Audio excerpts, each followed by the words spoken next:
நெல்லையில் 16வது நாளாக தொடரும் சத்துணவு மற்றும் அங்கன்வாடி ஊழியர்கள் போராட்டம்.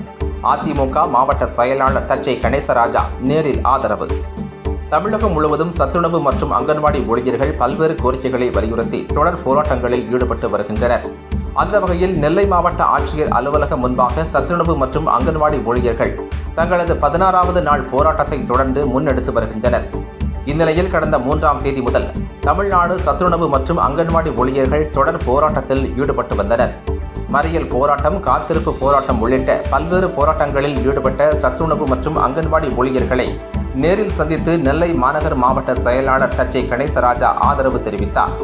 தொடர்ந்து செய்தியாளர்களை சந்தித்த தச்சை கணேசராஜா, சாதாரண ஏழை எளிய மக்களின் பிள்ளைகளுக்கு உணவளிக்கும் இந்த ஊழியர்களின் கோரிக்கை மிகவும் நியாயமானது. தொகுப்பூதியம் பெற்று வரும் இவர்களுக்கு குறைந்தபட்ச ஊதியம் கூட வழங்காமல் அரசு காலம் தாழ்த்துகிறது.